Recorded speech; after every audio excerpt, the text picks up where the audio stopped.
देवर अंधा था मगर शौहर का चहेता भाई होने की वजह से मैं उसके सारे काम करती, कभी कपड़े बदलती, कभी पास बैठाकर उसकी सारी बातें सुनती। वो भाभी भाभी करके मेरे और करीब हो जाता। लेकिन एक रात उसके कपड़े बदलने लगी तो मेरे होश उड़ गए। जब उस रात मैं शादी होकर अपनी ससुराल आई तो रिश्तेदार खवातीन ने मुझे सहन में बिठा दिया। मेरे सामने ही चारपाई पर मेरा छोटा देवर बैठा टुकर टुकर मुझे देख रहा था और मुस्कुरा भी रहा था। सरसरी सी नजर ही मेरी उस पर पड़ती थी। मुझे ये बात बहुत बुरी लगी कि वो टिकटिकी बांधे मुझे ही क्यों देखे जा रहा है। उस वक्त वो 17 साल का था, अच्छा प्यारा सा लड़का था, लेकिन ऐसी हरकतें। 20 मिनट तक मुख्तलिफ किस्म की खवातीन मेरे पास आती रहीं और मुझे मिठाई खिलाती रहीं, लेकिन मेरा देवर ना तो उठकर मेरे पास आया और ना ही मुझसे कोई बात की। बस सामने बैठकर यकटिक मुझे देखे जा रहा था। 2-4 बार मेरी उस पर नजर पड़ी तो मैंने उसे खुद को देखते हुए ही पाया। मैंने दिल में सोचा, बड़ा ही बेशरम लड़का है। बड़ी भाभी तो माँ और बड़ी बहन जैसी होती है, इसे जरा शर्म नहीं, ये कैसे सबके सामने मुझे ही तके जा रहा है।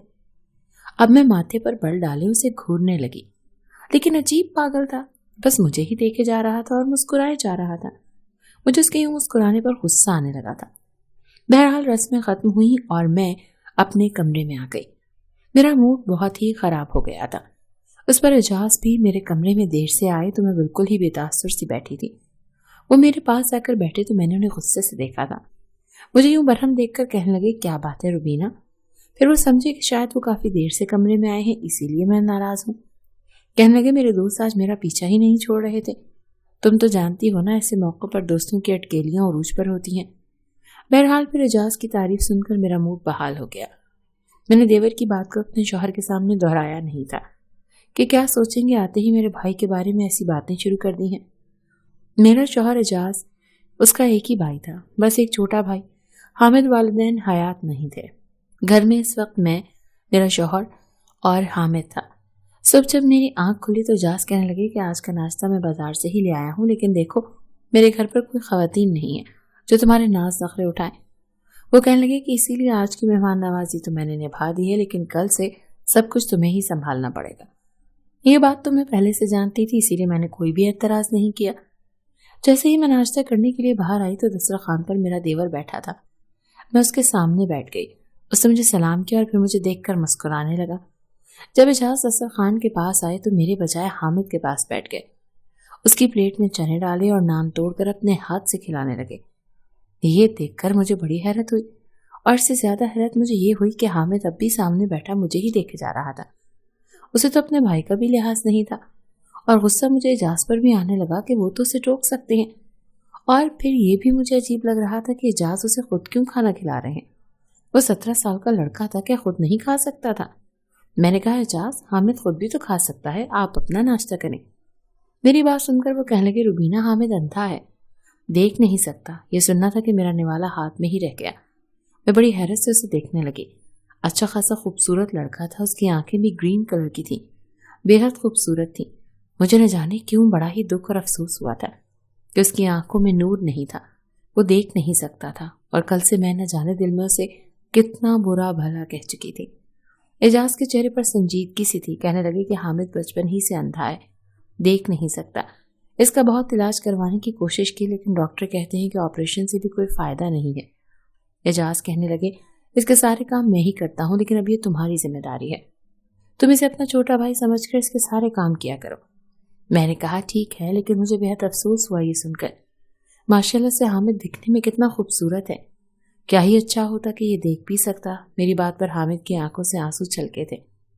कहने लगा, भाभी मेरी बड़ी ख्वाहिश थी कि मैं आपको देखता, लेकिन देखे मेरी बदकिस्मती, मेरी एक ही भाभी है और मैं उसे भी नहीं देख सकता। कुछ देर पहले जो मेरे दिल में हामिद के लिए नफरत के जज्बात थे, वो अब हमदर्दी में बदल चुके थे। लेकिन मेरे होश तो उस वक्त उड़े जब एजाज ने अपनी ड्यूटी ज्वाइन की। जब वो ड्यूटी पर जाने लगे तो कहने लगे कि हामिद को खाना भी तुम ही हाथ से खिलाओगी और कपड़े भी तुम ही पहनाओगी।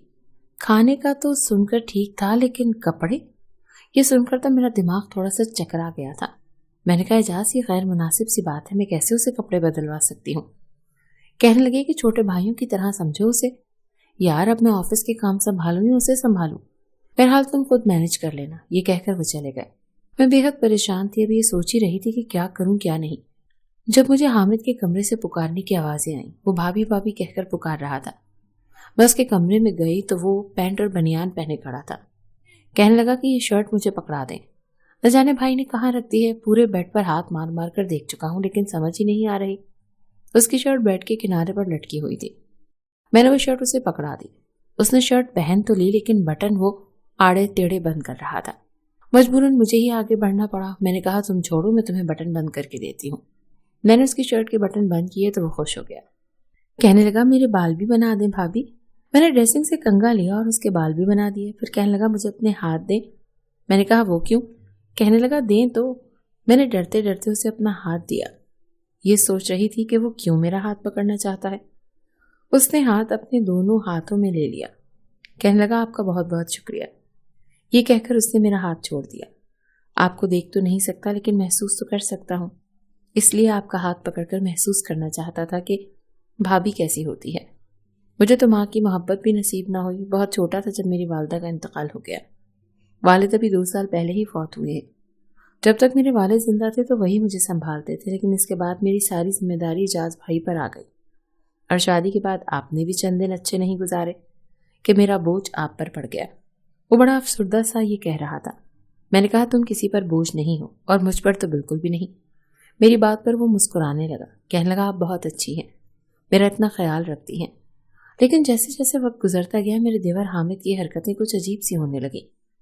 वो मुझसे बहुत ज्यादा बेतकल्लुफ सा होने लगा था। अब तो मुझे खुद पुकार कर कहता कि मुझे शर्ट पहना दे। मुझसे बटन सही से बंद नहीं होते। कभी कहता कि तौलिए से मेरे बाल खुश्क कर दें। ये काम तो वो खुद भी कर सकता था। मुझे तो लगा था कि बस एक देवर है और एक शौहर, मुझे तो घर में कोई काम ही ना होगा। लेकिन मैं तो इस हामिद की वजह से घन चक्कर सी बन के रह गई थी। अभी किचन में बर्तन धो रही थी तो वो भाभी भाभी चिल्लाने लगा। मैं भागी दौड़ी उसके कमरे में जाती तो हंसने लगा। हाथ में मोबाइल पकड़ा होता, कहने लगता कि मेरे साथ बैठकर ये लतीफ़ा तो सुने जरा, कितना फनी है। वो देख तो नहीं सकता था लेकिन सुन सकता था, इसीलिए मोबाइल पर किस्से कहानी और लतीफ़े सुनना उसका शौक था। मैं कहती तुम सुन रहे हो ना, खामोशी से सुनते रहो। अब मुझे ये बताओ मैं बर्तन धोऊं, खाना बनाऊं या फिर मैं तुम्हारे साथ बैठकर लतीफ़े सुनूं? मैंने बड़े प्यार से उसे डांटा था और एहसास भी दिलाया था कि मुझ पर बहुत ज्यादा जिम्मेदारियां हैं। वो मेरी बात सुनकर हंसने लगा। कहने लगा मेरे पास बैठे और मेरे साथ लतीफ़े सुना करें, आपकी तबीयत भी खुशबाश हो जाएगी। काम का क्या है, छोड़ें काम को, काम भी कभी खत्म हुए हैं। मैं उसके बराबर में बैठ गई। मैंने कहा अच्छा चलो ये बताओ, अब तुम्हें भूख लगेगी तो क्या खाओगे? वो हंसने लगा। कहने लगा आपका भेजा खाऊंगा। मैं उठ के खड़ी हो गई। मैंने कहा खबरदार जब तुमने मुझे आवाज़ दी, समझे? बस मुझे काम के वक्त ही बुलाया करो, मुझे भी खाना बनाना है। इजाज मुझे बिरयानी का कहकर गए हैं। अब तुम्हें भी तो बिरयानी पसंद है ना, और तुम्हें क्या पता कि इतना वक्त लगता है बिरयानी बनाने में। ऊपर से इतनी गर्मी है कि किचन में खड़ा भी नहीं हुआ जा रहा। ये कहकर मैं बाहर चली गई। 3-4 घंटे लग गए थे मुझे किचन समेटते हुए। मैंने बिरयानी बनाई, ट्रैफल बनाया, कबाब बनाए। मैं बिल्कुल थक चुकी थी। बाहर आई तो घर गंदा पड़ा था। घर की सफाई की, फिर सोचा हामिद का कमरा भी लगे हाथों साफ कर दूं। लेकिन जैसे ही मैं हामिद के कमरे में दाखिल हुई, वो चीजों को टटोल टटोल कर अपना कमरा खुद साफ कर रहा था। उसके हाथ में एक कपड़ा भी पकड़ा हुआ था जिसे वो फर्नीचर साफ कर रहा था। ये देखकर मैं मुस्कुराने लगी। मैंने कहा तुम ये क्या कर रही हो? मैं कर देती हूँ। मैंने उसके हाथ से कपड़ा छीना और वो कहने लगा नहीं आप थक जाएंगी। मुझे बहुत बुरा लग रहा है कि सारे काम भाई ने आपके सर पर डाल दिए हैं। भाभी ऐसा करें, मुझे बता दिया करें, छोटे मोटे काम मैं कर सकता हूँ, मैं कर लिया करूंगा। वो बड़ी संजीदगी से और फिक्रमंदी से कह रहा था। मैंने कहा कुछ भी करने की जरूरत नहीं है, तुम बैठे रहो। मैंने उसका हाथ पकड़ा और उसे पकड़कर बेड पर बिठा दिया और मोबाइल उसके हाथ में थमा दिया। मैंने कहा तुम बस वीडियो सुना करो। मैंने उसे एक वीडियो लगा दी जिसमें लतीफे थे, लेकिन उसने तो मोबाइल के साथ साथ मेरा हाथ भी पकड़ लिया और मुझे अपने पास बिठा लिया। कहने लगा यहाँ बैठो, आप बहुत कर लिया आपने काम, अब आप कुछ नहीं करेंगी। उसने मेरा हाथ बड़ी मजबूती से पकड़ा था। मैंने कहा हामिद ये क्या हरकत है, मेरा हाथ छोड़ो, शाम हो गई और मुझे चाय भी बनानी है। तुम बताओ चाय के साथ क्या खाओगे, तुम्हारे लिए कुछ फ्राई कर दूं? कहने लगा कुछ नहीं खाऊंगा, आप मुझे अपने साथ किचन में लेकर जाएं, बस मुझे बताएं कि चाय कैसे बनाते हैं। मैंने कहा तुम मेरी फिक्र छोड़ो। ये कहकर मैंने अपना हाथ उसके हाथ से छुड़ाया और किचन में आ गई। उसके लिए चाय बनाई, शामी कबाब भी तले, फिर उसको चाय भी दी। कबाब खाते हुए मुसलसल मेरी तारीफ कर रहा था। फिर एक दिन वो हुआ कि मेरे होश उड़ के रह गए। مجھے صبح سے ہی بخار تھا، لیکن اعجاز کو میری کوئی پرواہ ہی نہ تھی۔ بس مجھے بخار کی دوا دے کر چلے گئے، کہنے لگے کہ دیکھو تم بیمار مت پڑا کرو، میرا سارا گھر الٹا پڑ جاتا ہے، فٹافٹ سے بخار کی گولی کھا لینا اور کھانا گھر پر ہی بنانا۔ دوپہر کو بھی مجھے آفس کا بد ذائقہ کھانا کھانا پڑتا ہے، اور گھر آ کر میں بازار کا کھانا تو بالکل نہیں کھا سکتا۔ ان کے سامنے تو میں نے کہا کہ چلو ٹھیک ہے، میں کر دوں گی، لیکن بخار کی دوا کھانے کے باوجود میرا بخار کم ہی نہیں ہو رہا تھا۔ شاید میرے گلے میں انفیکشن ہو گیا تھا، گلے میں بھی شدید درد تھی اور میرا بخار کم ہونے کے بجائے بڑھنے لگا۔ میں اپنے کمرے میں بے سور لیٹی ہوئی تھی جب کمرے پر دستک ہوئی اور پھر دروازہ کھلا۔ حامد میرے سامنے کھڑا تھا۔ میں نے بہت مشکل سے اپنی آنکھیں کھول کر اسے دیکھا۔ وہ اپنی اسٹک کی مدد سے چلتا ہوا میرے پاس آیا۔ بھابی، آپ کو کیا ہوا ہے؟ آپ نے ابھی تک میرا ناشتہ بھی نہیں بنایا۔ مجھے بہت شدید بھوک لگی ہے، میں نے کہا۔ میری طبیعت ٹھیک نہیں ہے، مجھے بخار ہے۔ یہ سن کر وہ پریشان ہو گیا۔ میں نے کہا مجھ سے تو بالکل بھی اٹھا نہیں جا رہا، میں کیسے تمہارا ناشتہ بناؤں گی؟ وہ کہنے لگا کیا آپ نے بھی ناشتہ نہیں کیا؟ میں نے کہا نہیں، میری ہمت ہی نہیں ہے کہ میں اٹھ کر ناشتہ بناؤں۔ ایسا کرو تم اعجاز کو فون کر دو، اسے کہو کہ جلدی گھر آ جائے، مجھ سے کچھ بھی نہیں ہو پا رہا۔ میری بات سن کر وہ کمرے سے باہر چلا گیا اور کچھ ہی دیر کے بعد اس کے چیخنے چلانے کی آواز آنے لگی۔ وہ سن کر میں یکدم بیڈ پر اٹھ کر بیٹھی تھی۔ اپنے بخار کو خاطر میں نہ لاتے ہوئے میں جلدی سے کمرے سے باہر آئی۔ چیخنے کی آوازیں کچن سے آ رہی تھی۔ جب میں کچن میں آئی تو میرے ہوش اڑ کے رہ گئے۔ اس کے کپڑوں پر آگ لگی ہوئی تھی۔ میں نے فٹافٹ سے صحن میں رسی پر ٹنگے تولیے کو اتارا اور فٹافٹ سے حامد کی شرٹ پر لگی آگ بجھانے لگی، لیکن اس وقت تک اس کا پیٹ اور بازو جل چکا تھا۔ وہ چلائے جا رہا تھا۔ میں نے کہا تم کرنے کیا گئے تھے کچن میں؟ کہنے لگا میں آپ کے لیے چائے بنانے گیا تھا۔ وہ تڑپے جا رہا تھا، روئے جا رہا تھا، کہنے لگا مجھے کیا پتا تھا کہ آگ لگ جائے گی۔ میں نے جلدی سے اعجاز کو فون کیا۔ حامد تو یوں تڑپ رہا تھا کہ جیسے اسے یہ تکلیف برداشت نہیں ہو رہی ہو۔ اس کے پیٹ اور سینے کا گوشت تک جل چکا تھا۔ وہ تڑپتا جا رہا تھا۔ اعجاز کو جب پتا چلا تو وہ بھاگے دوڑے گھر آئے تھے۔ حامد کا پیٹ اور سینہ کافی حد تک جل چکا تھا، وہ روئے جا رہا تھا۔ اعجاز اسے ڈاکٹر کے پاس لے گئے۔ میں گھر پر ہی تھی اور بہت پریشان تھی۔ جب مجھے اعجاز کا فون آیا میں نے فوراً سے فون اٹھایا۔ میں نے پوچھا کہ حامد کیسا ہے؟ وہ کہنے لگے اس کا پیٹ اور سینہ بری طرح سے متاثر ہوا ہے، میں نے تمہیں کہا بھی تھا کہ اس کا خیال رکھا کرو۔ یہ کہہ کر اعجاز رونے لگے، کہنے لگے مجھے بہت فکر ہو رہی ہے اس کی، اس سے تکلیف برداشت نہیں ہو رہی، وہ بری طرح چلائے جا رہا۔ میں نے کہا مجھے بخار تھا، مجھے کیا معلوم تھا وہ کب کچن میں چلا گیا۔ آنسو تو میرے بھی بہہ رہے تھے۔ اعجاز کہنے لگے میں ہاسپٹل میں ہی رہوں گا، تم میرا انتظار مت کرنا۔ میں نے کہا ٹھیک ہے، مجھے لگا صبح تک حامد کو افاقہ ہو جائے گا اور وہ ٹھیک ہو جائے گا، پھر گھر آ جائے گا، میں اس کا بہت خیال رکھوں گی، وہ چند ہی دنوں میں بھلا چنگا ہو جائے گا۔ لیکن جو خبر مجھے صبح سننے کو ملی میرے تو ہوش اڑ کے رہ گئے۔ اعجاز نے کہا حامد ہم میں نہیں رہا۔